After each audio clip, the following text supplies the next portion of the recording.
신약성경 316쪽 에베소서 6장 1절에서 3절입니다. 찾으셨으면 제가 봉독해 드리겠습니다. 자녀들아, 주 안에서 너희 부모에게 순종하라. 이것이 옳으니라. 내 아버지와 어머니를 공경하라. 이것이 약속 있는 첫 계명이니 이로써 내가 잘 되고 땅에서 장수하리라. 아멘. 자, 오늘은 내 부모를 공경하라 라는 말씀으로 함께 은혜를 갖도록 하겠습니다. 오늘은 여러분 어버이 주일입니다. 자, 낳아주시고 길러주신 부모님의 은혜를 기억하면서 또 그 부모를 허락하신 하나님께 감사와 찬양으로 영광을 드리는 예배가 바로 어버이 주일로서 드리는 예배입니다. 그리스의 대철학자였던 소크라테스가 이런 말을 했습니다. 자기 부모를 섬길 줄 모르는 자를 친구로 삼지 말라. 왜냐하면 그는 인간의 첫걸음을 벗어났기 때문이다 라고 했습니다. 뿐만 아니라 여러분, 중국의 소학에서도 자기를 소중히 여기지 못하면 그 부모를 손상하게 된다. 부모를 손상하게 되는 것은 자기의 근본을 손상하는 것이다 라고 말하면서 효의 중요성을 매우 강조하고 있습니다. 이거는 뭐 동서고금을 비롯해서 모두가 다 강조하고 있는 내용이 이 부모에 대한 효도를 강조하고 있습니다.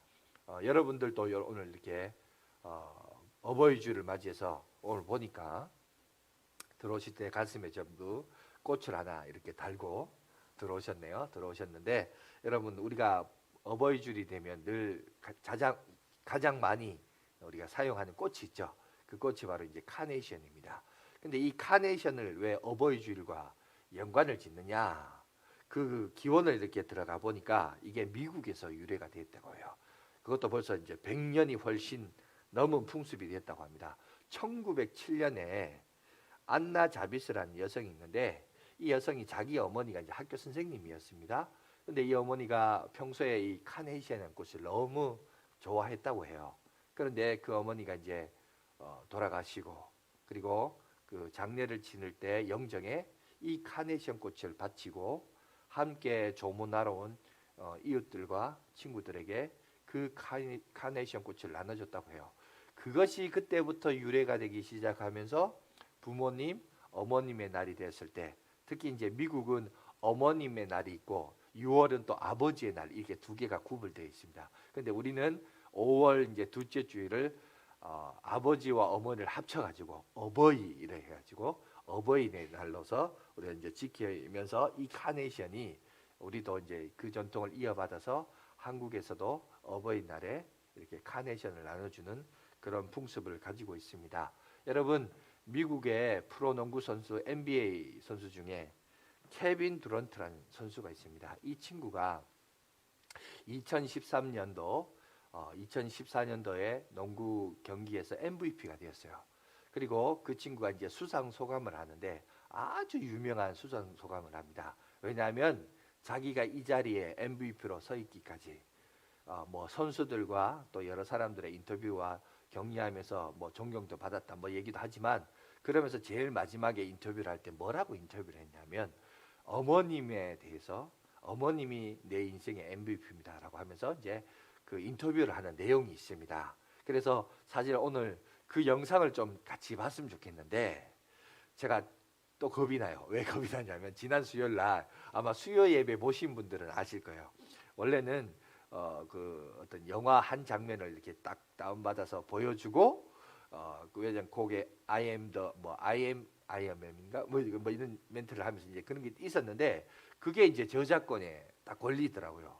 그 다음날 연락이 왔어요. 그래서 비공개 영상으로 돼가지고 나중에 이제 저희 아내가 이제 그 영화 부분만 딱 빼고 연결을 했는데, 연결했지만 뭔가 부자연스러워서 아마 영상 보신 분들이 이게 뭔가 싶었을 거예요. 그런 내용들이 좀 있어서 이번에도 참 영상을 보면 참 좋은데, 왜냐하면 그 친구가 말하는 멘트를 보니까 너무, 제가 읽다가 저도 설교 준비하면서 읽었는데 막 자꾸 눈물이 나더라고요. 저도 많이 상당히 감정적인 사람이라 그래서 그냥 영상을 보면 좋겠는데 또 그렇게 비공개가 될까 봐 겁이 나서 PPT로는 또 준비했습니다. 잠깐 한번 보여주시겠어요? 저렇게 많아요, 내용이. 자, 저 친구가 이제 두란트라는 친구인데 이런 멘트를 남깁니다. 제가 한번 읽어드릴게요. 마지막으로 나의 어머니에게 우리가 해낼지 몰랐어요. 엄마는 16살이라는 어린 나이에 형을 가지셨고 3년 뒤에 제가 태어났어요. 그러나 우리가 처한 현실은 너무나 가혹했어요. 두 아이를 가진 미혼모였던 엄마는 겨우 21살밖에 안 되었어요. 우리가 여기저기 쫓기듯 이사를 다닐 때 아무도 우리가 이 자리에 있으리라 생각하지 않았어요. 우리의 힘으로 말이에요. 저의 가장 소중한 추억 중에 하나는 우리가 처음 아파트로 이사 갔을 때예요. 침대도 가구도 하나도 없는 그런 집에서 우리는 그저 거실에 앉아 서로를 끌어안았습니다. 마침내 우리가 해냈다고 생각했죠. 그리고 여러분은 어떠신지 모르겠지만 저는 좋은 일이 생길 때면 무엇이 오늘의 나를 있게 했는지를 돌아봅니다. 여러분, 이 친구의 멘트를 잘 기억하십시오. 제가 다음에 설교할 때도 이 부분이 저는 성공했던 사람들이 왜 성공했을까라는 것을 그 부분에 대해서 다음 주제를 가지고 좀 설교를 할 텐데 이 친구도 그런 생각을 가지고 있어요. 여러분 여기 보니까 여러분들은 어쩌신지 모르겠지만 저는 좋은 일이 생길 때면 무엇이 오늘의 나를 있게 했는지를 돌아봅니다. 여러분 성공한 사람들은요 그냥 한번 성공했다고 끝나는 게 아니라 자기를 돌아봐요. 생각하고 묵상해요. 묵상은 생각의 되새김이라고 그러거든요. 그러니까 우리도 그래요. 우리가 뭔가를 잘했으면 잘했다는 걸로 도취돼서 망각하는 게 아니라 왜 잘 되었지? 이거를 생각할 줄 아는 사람이 필요합니다. 계속 한번 제가 읽을게요. 엄마는 그러면서 이제 엄마의 은혜를 얘기를 합니다. 엄마는 무더운 여름 새벽부터 일어나셔서 제게 언덕을 뛰어넘게 하셨고 팔굽혀펴기를 시키셨어요. 코트 옆에서 8살, 9살 때 응원해 주었어요. 아무도 우리가 성공하리라고 믿지 않았을 때도 엄마는 끊임없이 믿음을 주셨고 길거리에 노숙자가 되지 않게 최선을 다하셨습니다. 따뜻한 옷을 입혀주시고 식탁에 음식을 차려주시고 본인은 아무것도 드시지 않으면서 엄마는 배부르다며 너희들이 먹으라고 하셨어요. 그리고 굶주린 배로 잠드셨죠. 어머니는 저희를 위해 항상 희생하셨어요. 어머니가 MVP입니다 라고 하면서 많은 감동을 자아냈습니다. 여러분 우리가 부모님의 은혜, 부모님의 사랑을 생각하면 여러분 케빈 듀란트처럼 우리도 그런 마음이 있어요. 케빈 듀란트처럼 성공하지는 못했지만 늘 부모님을 늘 생각할 때면 이런 마음들이 있습니다. 그죠? 자식을 이렇게 중요하게 여기고 차라리 내가 배고플지언정 그죠? 자식을 배부르게 하기 위하여 그렇게 힘쓰고 애쓰는 부모의 그 사랑 그리고 또 자식이 그 마음을 알 때 참 여러분 은혜 중에 은혜인 것 같습니다. 그죠? 근데 이게 세상만 그러냐? 그렇지 않습니다. 오늘 성경에서도 보면 성경 역시 여러분 어떤 윤리나 도덕보다도 성경에서도 부모에 대한 효도를 많이 강조하고 있고 부모를 공경해야 된다라는 말씀을 많이 강조하고 있습니다. 가장 대표적인 것 중에 하나가 바로 하나님이 모세를 통해서 이스라엘 백성들에게 이제 나라를 형성할 것인데 하나님의 백성으로서 살아가야 할 10가지의 계명을 가르칠 때 그 5번째 계명이 뭐냐면 부모를 공경하라라는 거예요. 여러분 5번째 계명 중에 10가지 계명 중에 5번째지만 이걸요 크게 10계명을 여러분 뭐랄까요 내용으로 분류를 할 수 있는데 첫 번째는 뭐냐면 하나님과 인간과의 관계에 대해서 1계명, 2계명, 3계명, 4계명까지는 그저 하나님과의 인간과의 계명이에요. 어떻게 지켜야 되느냐. 그러면 5계명부터 10가지 계명은 뭐냐면 인간과 인간과의 계명이에요. 그런데 인간과 인간과가 지켜야 될 계명 가운데 첫 번째 계명이 뭐냐? 그게 5번째거든요. 그러니까 하나님을 경외하는 계명을 따로 떼어놓고 인간이 인간으로서 지켜야 될 계명 가운데 그 첫 번째가 뭐냐? 내 부모를 공경하라라는 겁니다. 내 부모를 공경하다라는 말이 왜 맨 앞에 나왔을까? 다른 이유가 없어요. 여러분 출애굽기 20장 12절에도 이렇게 얘기하고 있습니다. 보여주시면 내 부모를 공경하라. 그리하면 내 하나님 여호와가 내게 준 땅에서 내 생명이 길리라. 여러분 출애굽기도 그렇고 오늘 뭐 에베소서의 내용도 그렇고 보면 하나님께서 복을 주시는데 공경하는 자에게 주시는 복은 장수예요. 생명이 길리라라고 얘기하고 있거든요. 그런데 무엇보다도 사람이 지켜야 할 계명 가운데 왜 첫 번째 계명, 다섯 번째 계명이 부모를 공경하라 했을까? 여섯 번째 계명이 뭐냐면 살인하지 말라예요. 일곱 번째는 간음하지 말라는 겁니다. 여덟 번째는 도둑질하지 말라. 아홉 번째는 거짓 증거하지 말라. 열 번째는 이웃의 소유를 탐내지 말라. 이런 의미를 가지고 있습니다. 그런데 우리가 살아가면서 첫 번째 인간이 인간에게 지켜야 할 계명 가운데 가장 우선이 되고 먼저가 되는 것이 뭐냐? 부모를 공경하는 거예요. 부모를 공경하는 것이 살인을 저지르는 것보다 우선이 되는 거예요. 왜? 부모를 공경할 줄 아는 사람은 살인까지 가지 않습니다. 그죠? 그러니까 부모를 공경하는 이걸 공경하지 못한 죄는 살인죄보다 사실은 더 우선이 되고 더 무섭다는 사실을 오늘 하나님도 아셨기 때문에 인간이 지켜야 할 계명 가운데 최우선이 먼저 뭐였다? 부모를 공경하라라는 사실입니다. 여러분 잠언 23장 25절에도 보면 내 부모를 즐겁게 하며 너를 낳은 어미를 기쁘게 하라라고 말씀하고 있습니다. 그죠? 그리고 오늘 본문인 에베소서 6장 1절 3절도 마찬가지입니다. 자녀들아 주 안에서 너희 부모에게 순종하라. 이것이 옳으니라. 내 아버지와 어머니를 공경하라. 이것은 약속이 있는 첫 계명이니 이로써 내가 잘되고 땅에서 장수하리라. 그리고 심지어 여러분 잠언 30장 17절에도 이런 말씀이 있습니다. 아비를 조롱하며 어미 순종하기를 싫어하는 자의 눈은 꼴짜기의 까마귀가 쪼이고 독수리의 새끼에게 먹히리라. 아주 무서운 말씀을 우리에게 하고 있습니다. 그만큼 성경도 육의 부모에 대해서 공경하고 잘 섬기면 내가 너에게 복을 주겠다라고 오늘 성경은 우리 가운데 얘기하고 있습니다. 그렇다면 우리가 이거 인과관계를 한번 살펴봐야 되죠. 어떤 인과관계냐? 왜 부모를 공경할 때 왜 하나님이 우리에게 복을 주실까? 그 인과관계가 뭘까? 왜 어떤 원리에서 이것이 나왔을까? 이걸 우리가 생각해 볼 필요가 있는데 여러분 궁극적으로 부모를 공경하라는 이유는 왜 그러냐면요. 부모를 공경해야 뭘 알 수 있냐? 하나님의 사랑을 깨달을 수 있기 때문에 하나님의 사랑, 부모의 사랑 이게 공통분모가 있다는 거예요. 그거를 우리가 깨닫고 알게 하기 위해서 하나님께서 우리 육신의 부모를 공경하라라고 성경은 우리 가운데 얘기합니다. 여러분 시편 103편 8절에서 11절을 보시면 하나님의 속성을 잘 설명하고 있어요. 뭐라고 하고 있냐면 여호와는 긍휼이 많으시고 은혜로우시며 노하기를 더디하시고 인자하심이 풍부하시도다. 여러분 여기서 여호와는 이 단어를 빼고 부모는 한번 이어보세요. 부모는 긍휼이 많으시고 은혜로우시며 노하기를 더디하시고 그죠? 인자하심이 풍부하시도다. 그죠? 부모의 우리가 모든 부모가 그렇진 않지만 건강한 부모일수록 그렇지 않습니까? 그죠? 건강한 부모님일수록 그 하나님의 속성을 많이 닮아 있어요. 그죠? 그러면서 9절 보세요. 자주 경책하지 아니하시며 노를 영원히 품지 아니하시로다. 우리의 죄를 따라 우리를 처벌하시지 아니하시며 우리의 죄악을 따라 우리에게 그대로 갚지는 아니하셨으니 이는 하늘이 땅에서 높음 같이 그를 경외하는 자에게 그의 인자심이 크심이로다 라고 오늘 우리에게 얘기하고 있습니다. 그러니까 결국 뭐냐? 하나님은 우리들에게 부모를 공경하라라고 한 이유가 뭐냐면 하나님의 사랑을 알도록 그죠? 부모에게 그 하나님의 마음을 심겨 놓으신 거예요.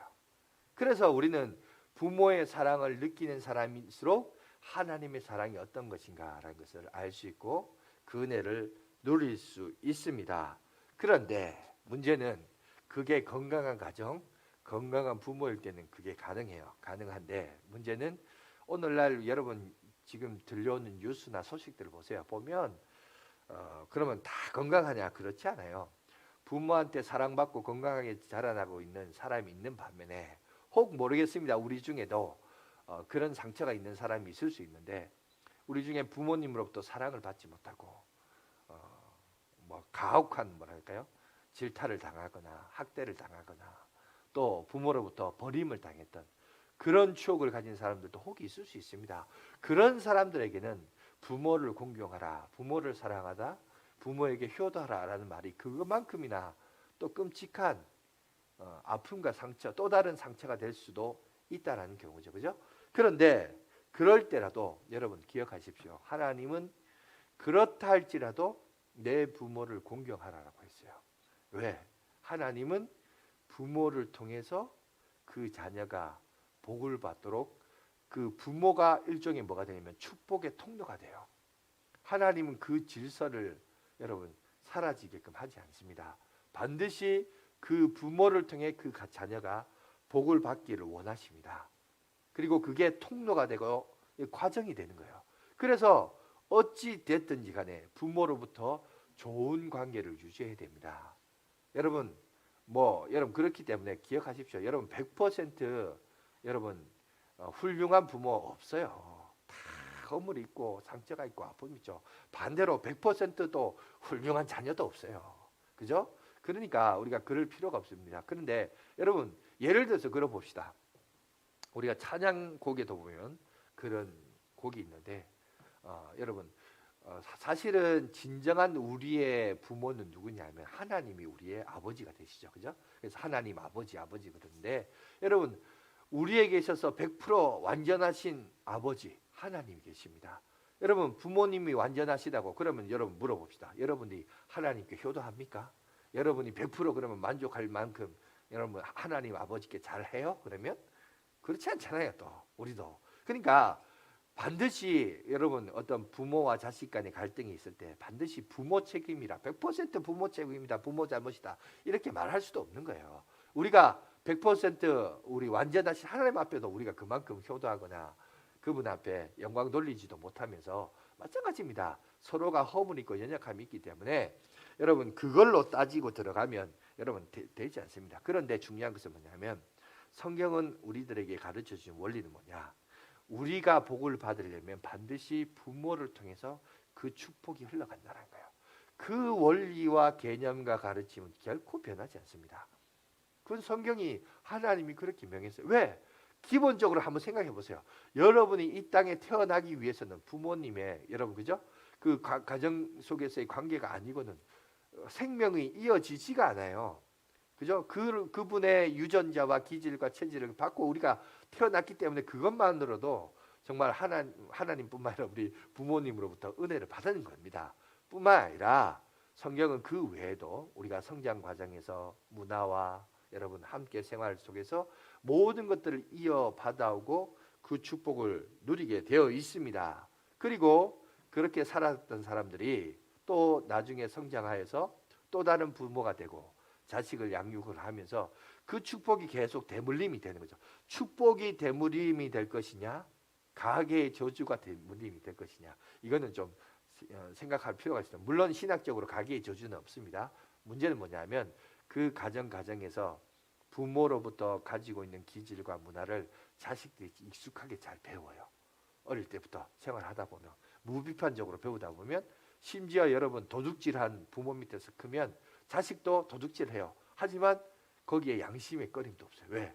어릴 때부터 그걸 보고 자랐기 때문에. 그래서 사실 여러분 이 가정에 어떤 흐르는 뭐랄까 가계의 저주라고 하는 건 좀 심각하고 이 습관이라 그럴까요? 잘못된 가치관은 우리가 이제 끊어질 필요가 있는데 중요한 것은 뭐냐면 하나님은 그 원리를 그 가정에 심어 넣었어요. 그래서 부모가 어떻게 하느냐에 따라서 이게 축복의 통로가 될 수 있고 어떻게 하느냐에 따라서 여러분 저주의 통로가 될 수 있습니다. 먼저 부모된 우리들이 먼저 이제 바로 세워져야 되겠죠, 그죠? 바로 세워져 있어야 되고 또 여러분 그렇게 바로 세워져 있는 자들이 자 부모를 공경해야 되는데 자 오늘 본문 에베소서는 제가 이거를 선택한 이유가 있습니다. 우리가 어떻게 부모님을 공경할 수 있느냐 이 원리를 조금 생각해 봐야 됩니다. 아까도 말했지만 100% 완전한 부모는 없어요. 그죠? 잘못된 부모의 습관들이 있어요. 그래서 성경은 에베소서를 보세요. 거기 보면 1절에 이렇게 얘기합니다. 자녀들아 어떻게 하죠? 뭐라고 하죠? 주 안에서 너희 부모에게 순종하라. 부모에게 순종하고 그죠? 아버지와 어머니를 공경하는데 전제되는 조건이 있어요. 그게 뭐죠? 주 안에서라고 해요. 그러니까 우리가 왜 이런 얘기가 나왔느냐? 에베소서에서 왜 이 말이 나왔느냐? 제한되어 있는데 그것은 바로 주 안에서 하라는 거예요. 왜 이게 주 안에서인가? 주 안에서 순종하고 왜 주 안에서 부모님을 공경해야 되느냐? 왜냐하면 우리 인간은 100% 완전하지 않기 때문에 그래요. 그래서 우리는 주 안에서, 주님 안에서 이것이 다시 재정립하고 다시 세워져야 할 필요가 있습니다. 여러분, 결국은 보세요. 우리는 부모로부터 유전자를 이어받지만 여러분, 죄도 유전이 된다 그랬죠. 그죠? 그래서 원죄를 가지고 태어난다 그랬습니다. 그래서 기독교는, 여러분, 세상은 죄를 지으면 네가 죄인이라고 얘기하지만 기독교의 신학에서는 그렇게 얘기하지 않고 네가 죄인이기 때문에 죄를 짓는다. 그 말이 그 말 같아도 다릅니다. 우리는 죄를, 아담의 후손이기 때문에 죄를 가지고 태어나요. 그리고 살아가면서 또 죄를 지어요. 근데 이 죄의 문제를 해결해야 돼요. 죄와 허물과 상처의 문제를 해결해야 되는데 그것이 어떻게 해결되느냐? 바로 오늘 에베소서 1장에서 말하고 있는 것처럼, 6장 1절에서 말하고 있는 것처럼, 자녀들아 주 안에서, 주님 안에서, 여러분, 이것이 해결돼야 됩니다. 해결되어야 되는데, 여러분, 자녀가 부모로부터 버림받는다? 여러분, 그것도 얼마나 억울하고 불쌍합니까? 그런데 여러분, 이걸 생각해 보십시오. 하늘의 아버지이신 그 하나님이, 그 하나님으로부터 버림받아야 했던 아들이 있습니다. 그분이 누굽니까? 예수님이죠. 예수님이 마태복음, 여러분, 27장 46절에 뭐라고 하냐면 엘리 엘리 라마 사막다니 하시니 이는 곧 나의 하나님, 나의 하나님, 뭐라고요? 어찌하여 나를 버리셨나이까. 십자가에서 여러분 고통당하시고 죽으실 때 여러분 많은 신학자들이 예수님이 고통당하셨다 그러는데 어떻게 하나님이 고통당하실 수 있을까? 인간의 몸으로 입고 오셨기 때문에 인간의 육체적인 고통이 너무나 끔찍했을 것이다. 그 얘기하지만 그러나 많은 여러분 신학자들이 해석하기를 그 인간의 육체의 고통보다 더 심각한 고통이 있었다 그랬어요. 그 고통이 뭐냐? 바로 저 46절에 나온 하나님으로부터 버림당하는 그 고통.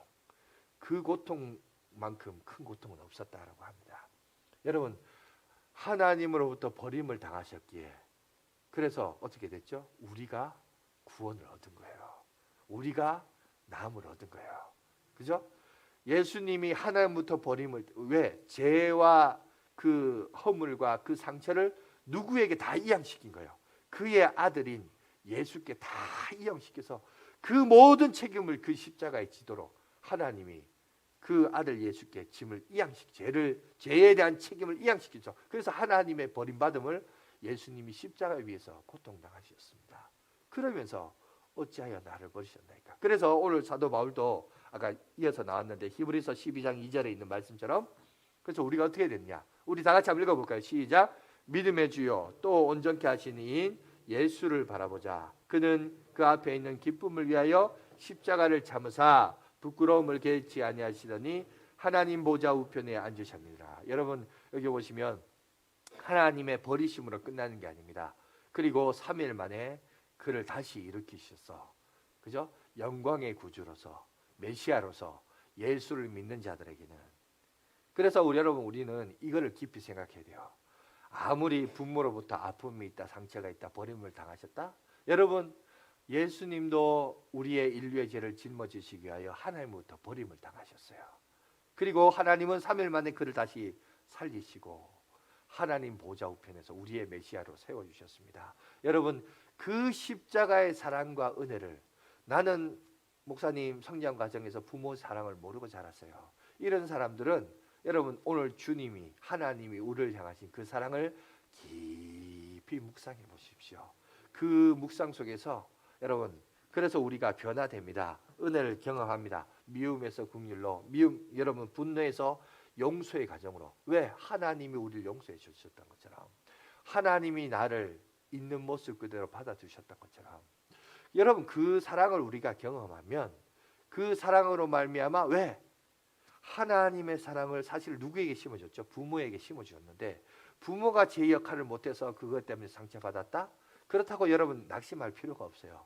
우리의 완전한 부모이신 하나님이 이 모든 일들을 예수 그리스도를 통하여 이루셨고 우리가 주 안에서 그 사랑을 회복하면 돼요. 원래 그게 본질적인 사랑이에요.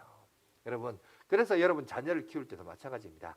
나중에 크고 시집가고 장가가면 새로운 독립된 자아로 여겨야 되지, 이걸 끝까지 내 새끼라고 이렇게 끌어안고 살면 안 돼요. 그때는 새로운 성인으로서 이제 하나님이 너의 보호자가 되시고 이 가정의 호주가 되시고 인도자가 되시고 부모가 된다. 이제 나는 부모의 역할은 여기까지다. 물론 그 외에도 뭐 부모로서 해야 될 일들이 있지만 여러분 어느 정도 이제 독립된 한 개체로서 인격적인 존재로 자식을 키워야 돼요. 언제까지 그냥 품 안의 자식으로 여기면 안 됩니다. 이제 어느 정도 성장하면 보내는 역할도 해야 돼요. 그죠? 그리고 하나님이 그 가정의 호주가 되어서 인도하시는 은혜를 우리가 경험해야 됩니다. 자, 그런데 중요한 것은 뭐냐? 여러분 우리가 받은 상처, 아픔, 여러분 슬픔을 예수 그리스도 안에서 우리가 털어버려야 돼요. 털어버리고 내려놓고 그리고 그 안에서 여러분 죄와 사망과 상처와 그 아픔들을 다 해결하신 그리스도의 그 십자가의 능력을 붙들어야 됩니다. 붙들어야 오늘 에베소서에 말한 것처럼 자녀들아 주 안에서 너희 부모에게 순종이 오고 공경이 나오는 겁니다. 이 일을 행할 것을 오늘 우리 가운데 얘기합니다. 그러면서 보세요. 성경은 항상 우리들에게 무엇을 하라라고 이렇게 명령을 하면 이 명령이 하시면 반드시 그에 따라오는 대꾸가 있어요. 대꾸 구절이 있는데 형식이 있는데 그게 뭐냐 하면 반드시 하나님이 그렇게 하면 내가 너에게 상을 주겠다라고 말하고 있어요. 오늘 내용도 보세요. 부모를 공경하라. 부모를 공경하라는 명령에는 어떤 상급이 다르느냐 보니까 장수, 오래 사는 복을 주겠다라고 오늘 우리 가운데 얘기하고 있습니다. 혹시 여러분들 가운데 오래 살고 싶습니까? 부모에게 효도하면 됩니다. 그죠? 건강식품 먹고 좋은 음식 먹는다고 오래 사는 거 아니에요. 그죠? 보조 음식 먹고 이런 거, 보조 약품 먹고 그걸로 건강한 게 오래 사는 게 아니라 부모한테 공경하며 효도하면 오래 삽니다. 생명의 주관자이신 하나님이 보증하신 말씀이에요. 그죠? 부모를 공경하면 복을 주시는데 여러분 오래 살고 싶으면 부모님 앞에 효도하시기 바랍니다. 여러분 하나님은 우리를 창조하셨어요.